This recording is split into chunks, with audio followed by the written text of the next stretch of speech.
Sarcasmo Jones, TooOldToPlay.com, and today we're scratching up a classic Ferrari. Thanks for that, Mr. Mustang. Anyway, I was broadcasting on Twitch TV earlier, trying to bump my Mercedes-Benz Affinity up to level 25 so I could get the four manufacturers at level 25 achievement.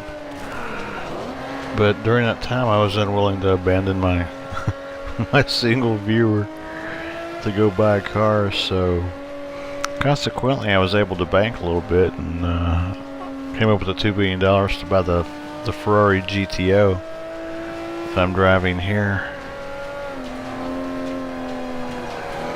Usually I get a little money from racing and I'll go, oh, I need to buy a muscle car.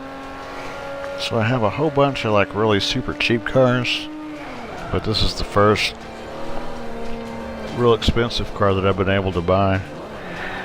But you know, it's still early in the game. I'm only at like level 480, so we're just barely into it. Anyway, I didn't want to put aero on the Ferrari. I thought it spoiled the looks, so I decided to keep it in B class. I put race tires on it. I widened them out as wide as I could go.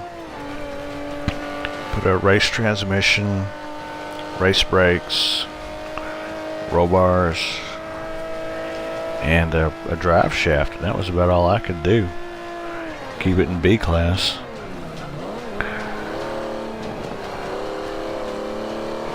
So, I know what you're thinking. Well, Jones, what do you do when you get your $2 million Ferrari all tuned up and ready to go? What I did is I took it to Bathurst and turned on the sim damage.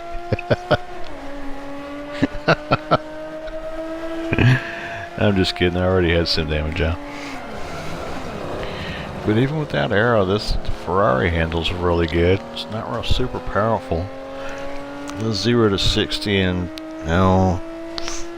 5.3 seconds. 0 to 100 and I don't know, somewhere around 8 minutes.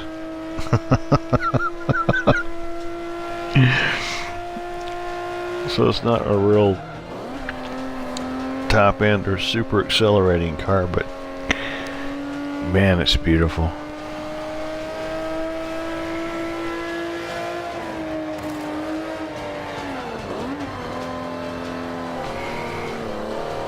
It's a little bit tail happy,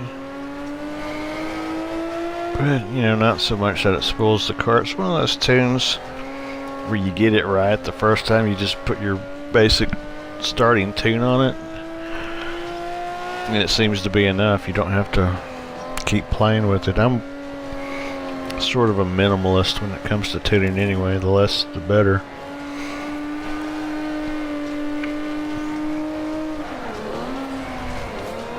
Generally only tune the tire pressure, the roll bars, braking force,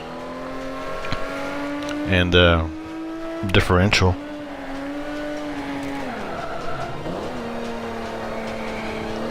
I don't go and do suspension unless I absolutely have to. If the car's just not working, then I'll go in and I'll tweak that, but generally, as far as tunes are concerned, if it ain't broke, don't fix it.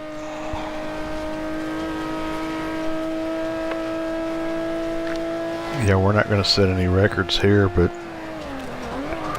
we're going to look good not setting a record. Still haven't been able to afford the Daytona Coupe or the Testarossa. But if I keep doing the Twitch TV thing, I probably will.